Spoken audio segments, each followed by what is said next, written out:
देखो तमर उड़िया व्याकरण रो केतरा क्वेश्चन देइची 30 टा प्रश्न देइची हो कि नहीं। तो आज तुमको कहिथिला कोन ना एमआई रो उड़िया ग्रामर रो मिसी की तमरो एग्जाम हो कि नहीं। तो उड़िया ग्रामर रो देखो पूरा प्रथम विषय रो नै कि शेष विषय पर्यंत 30 टा प्रश्न देइची। केतरा प्रश्न देइची 30 टा प्रश्न देइची शेष विषय पर्यंत नै कि। देखो तमरो ग्रामर रो 25 मार्क पडिबो, विषय वस्तु रो 25 मार्क पडिबो, मोट केतरा प्रश्न पडिबो 50 टा एमसीक्यू पडिबो। ता भीतर देखो एक नंबर क्वेश्चन कहला राधा श्याम भलो भाषण देई पारु, यहा की प्रकार रो वाच्य मने पकाओ। तमर जितरे वाच्य पढाइथिला, वाच्य केते प्रकार रो पढाइथिला? तीन प्रकार रो। को वाच्य पढाइथिला? भाववाच्य, कर्तृवाच्य, कर्मवाच्य, भाववाच्य, तीन प्रकार रो वाच्य पढाइथिला हला। देखो कर्तृ कर्म भाव ऊपर तुमको बुझे बेइथिला। कर्तृवाच्य केमिति जानिबो, कर्मवाच्य केमिति जानिबो, भाववाच्य केमिति जानिबो। द्वितीय नंबर 2 नंबर प्रश्न कहला वाक्य रे संबोधन पद केउठारे बसे। सपोज संबोधन कराउची जमीदारंकर पुओ जने भलो व्यक्ति, जमीदारंकर पुओ जने भलो व्यक्ति, जमीदार एवं तांको पुओ संबोधन करा गेले वाक्य रे उठे संबोधन पद केउठारे बसे पढाइची। 3 नंबर प्रश्न गुरुत्व आरोप पई कोनोसी पद वाक्य रे केउठारे बसे। न पद कोठारे बसे, नाही पद कोठारे बसे, कर्म पद कोठारे बसे एवं कोन हिची ना एठी कोन कहला गुरुत्व आरोप पई जे कोनोसी पद वाक्य रे केउठारे बसे बुझेला। देखो तापर कहला अर्पिता यात्रा देखे नाही बोली कहिला, उक्ति परिवर्तन करो। उक्ति केते प्रकार अछि पढाइथिला, जते उक्ति तमरो पढाइथिला। उक्ति 2 प्रकार पढाइथिला, प्रत्यक्ष उक्ति, परोक्ष उक्ति। निजे कहिबो प्रत्यक्ष उक्ति, निजर कथा को आउ की कहिबो परोक्ष उक्ति। देखो एठी कहला अर्पिता यात्रा देखे नाही बोली कहिला, उक्ति परिवर्तन करिवो। को उक्ति रो अछि प्रथमे जानिबो तापर परिवर्तन करिवो। 5 नंबर क्वेश्चन लंका रे हरि शब्द खोजिबा वृथा विस्मय सूचक वाक्य रे परिणत करो। अच्छा कहलो वाक्य रो रूप केते प्रकार थिला? वाक्य रो रूप 2 प्रकार, गठनात्मक, प्रकारजात्मक। गठनात्मक दृष्टि वाक्य केते प्रकार? 4 प्रकार। कोन कोन? सरल, जटिल, यौगिक, मिश्रित। आउ गठनात्मक रूप दृष्टि 5 प्रकार जानिचो। ता भितर ताले जे कहिला लंका रे हरि शब्द खोजिबा वृथा, ता विस्मय सूचक वाक्य। या वाक्य रो को रूप दृष्टि आछि? गठनात्मक रूपगत वाक्य। लंका रे हरि शब्द खोजिबा वृथा कहिछि विस्मय सूचक वाक्य रे परिणत याको करिवो हला। सतरे तमे आसीचो यहा केउ प्रकार वाक्य, सतरे तमे आसीचो यहा केउ प्रकार वाक्य लेखियो। तापर 7 नंबर जे आसीबा हेतु आमे समस्त खुशी हेबो, जटिल वाक्य रे परिणत करो। वाक्य रो रूप पढाला कहिली वर्तमान मु। तापर कहला 7 नंबर 8 नंबर प्रश्न जानिबा को इच्छा करथुवा छात्र विद्या लाभ करिवे, संक्षेपण करो। जेमिति कहला जहा करिबा उचित कर्तव्य करो, पवन रो विपरीत दिगरे साइकिल चालना कष्ट करो, गिरिपथ भाबरे खाइबर दीर्घतम गिरिपथ बुझाले कि नहीं। एटा भी सेमति कहिछि संक्षेपण माने वाक्य को संक्षेपण करिवो केमिति पढाइदिला। देखो तापर कहिछि 9 नंबर आस्तिक एठारे केउ वर्ण परे दंतेश होइछि, एटा विधि रो प्रश्न आछि। विधि रत्व विधि, सत्व विधि, एटा को विधि रो प्रश्न आछि? सत्व विधि रो प्रश्न आछिछि। कहला आस्तिक एठारे केउ वर्ण परे दंतेश होइछि। तापर कहला 10 नंबर प्रश्न दर्पण एठारे रु आउ न, रु आउ दंतेन मध्य रे केउ वर्ण रो व्यवधान अछि? रु आउ दंतेन मध्य रे केउ वर्ण रो व्यवधान अछि? प्रथमे भांगिबो, भांगी की देखिबो, नियम जो माने मन रखिबो से करि परिबो। 11 नंबर प्रश्न प र अ स उ न अ एही वर्ण रूपर शुद्ध रूपटी कोन हेबो? एही वर्ण रूपर मु तुमको भांगा सिखिथिली, जेमिति मु तुमको भांगा सिखिथिली कोन ना मदन। तमे म को कोन करथुलो? प्रथम रखुथुलो अ, तापरे द, तापरे अ, तापरे न, तापरे अ, एमिति लिखुथुलो। सेमिति एठी कोन कराइछि ना तुमको कोन कराइछि? देखो पूरा भांगी की कहैछि यार शुद्ध वर्ण रूपटा शब्दटा कोन होउछि लेखियो हला। तापरे कहला 12 नंबर प्रश्न निष्फल शब्द रे दंतेश स्थान रे काहे की मुद्नेश होइछि?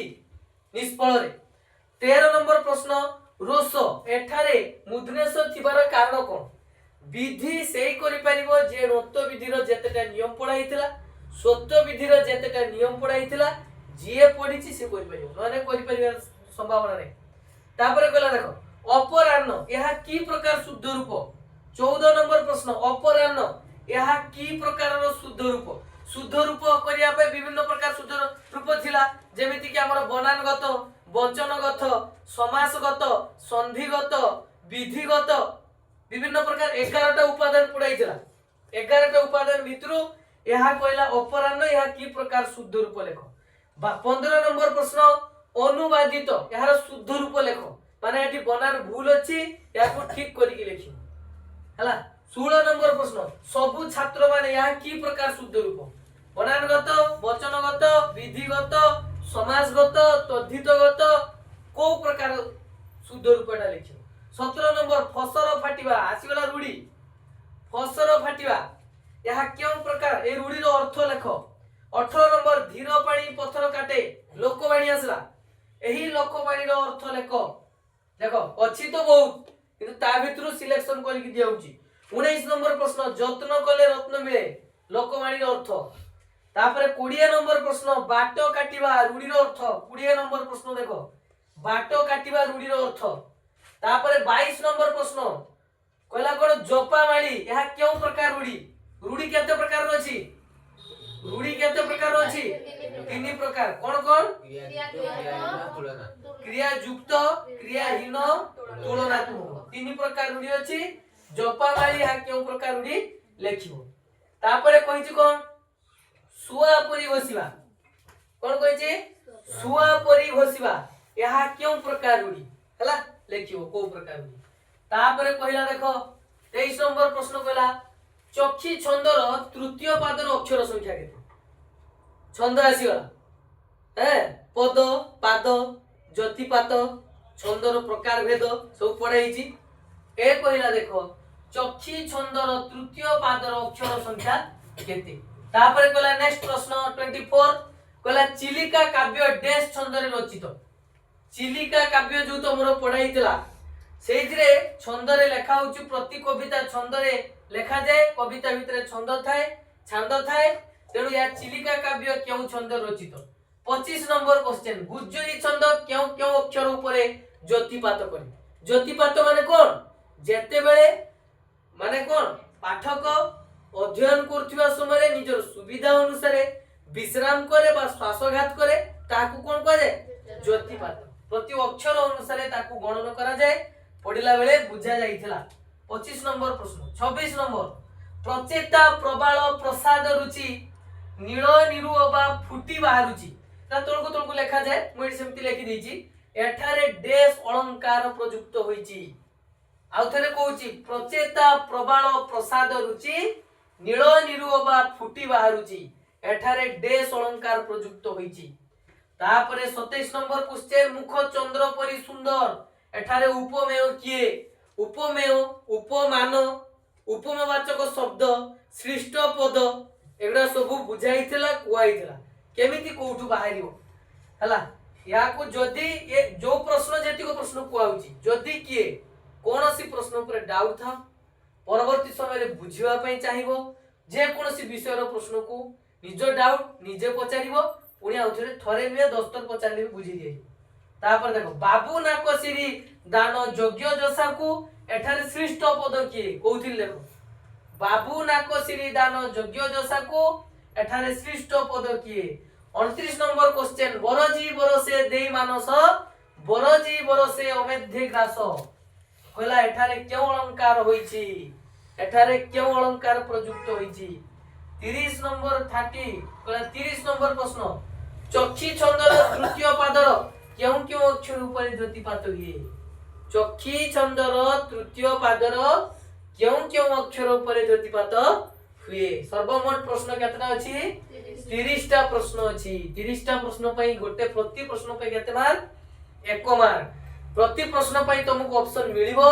किंतु मु तुमको एठी ऑप्शन देई नाही तुमको ऑप्शन मिलिबो बिना ऑप्शन रे किए केते मार्क करी कि केते मार्क रखी पारुछो चेष्टा करो एवं अधिक अधिक चेष्टा कर सठिक करबा पई काहे कि ए थरे नुहे पुणी आउ थरे ग्रामर हबो पुणी सेतिर किछि सिलेक्शन प्रश्न दिया जिवो पुणी तुमको तमे वर्तमान तमरो आज केते तारीख हेगा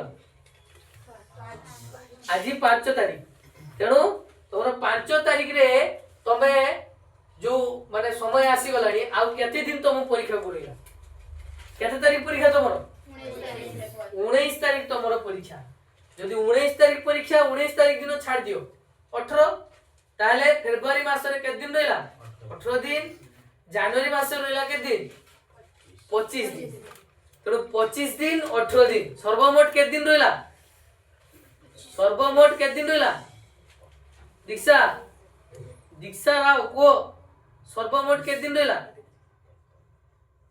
43 43 दिन समय रहला तम 43 दिन रो समय रो परिश्रम डिसाइड करिवो तमे केते मार्क रखिवो तम रिजल्ट कोन हो बुझले कि नहीं जो माने पाठ पढिबा पई प्रतिदिन आछो से माने भलो फल निश्चित पाइबो जो माने पाठ न पढिया आसी घरे रहउछो से माने आउरी सुंदर फल ना कोन हैं ताले वर्तमान 30 टा प्रश्न दियाला वर्तमान करि दियो केते समय लागिवो 30 टा प्रश्न करिया बे 30 मिनिट लागिवो आ कोन उत्तर तो खाली लिखियो ना